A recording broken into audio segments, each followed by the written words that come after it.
naman niya, Ivan. Ihirit mo na eh. Yes! Ayan, good morning mga kapuso. Eto na, gusto ko ipakita ito sa inyo. Woo! Libreng steam ng cutter ang bango mga kapuso. Eto na nga, I'm sure maulan ngayon at kailangan natin ng pagpapainit ang ating mga sikmura. At perfect po talaga itong pinuntahan natin dahil naman ang kanilang ino-offer ay ang walang iba kundi ang Bulalo Batangas. Lagyan na natin ng sabaw mga kapuso. Ayan.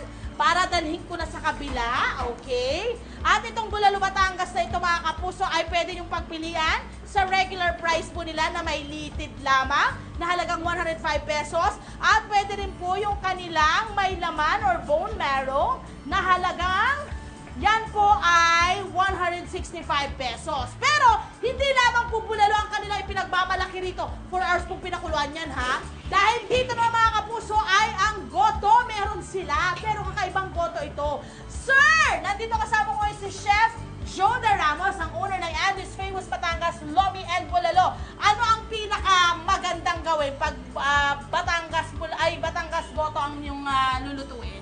Good morning mga kapuso. Ito ang ating mga ingredients na actually napakasimple lang ng ating procedure sa paggawa ng lahat lang yan, Batangas gisa-gisa?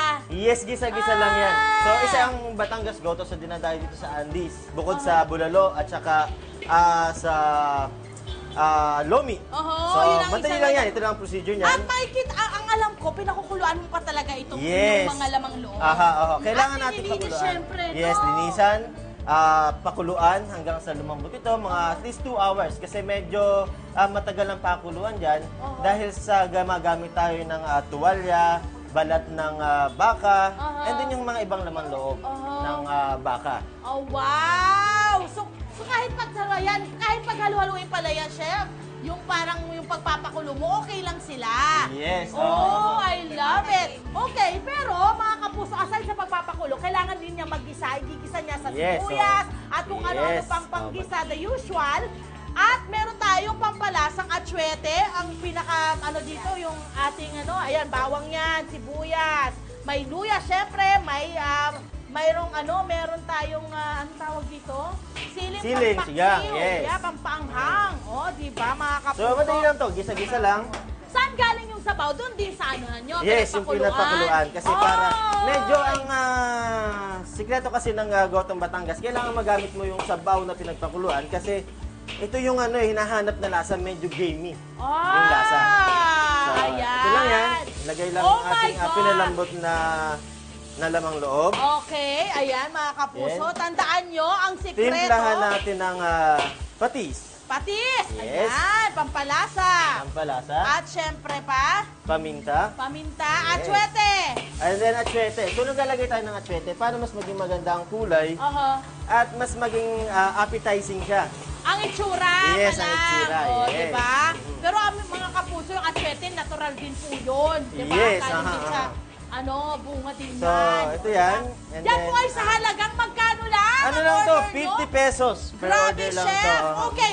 Kung kayo naman ay gusto nyo maging business ito mga kapuso, kitang-kita ang kita sa Goton, Batangas, pwede So, raw kung kayo mamuhunan ng 200 pesos at kikita kayo ng 400 pesos.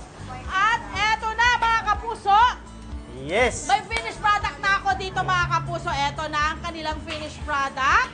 Natitikman ko na para po sa inyo. Gusto ko muna tikman ng sabaw. Actually, ayan.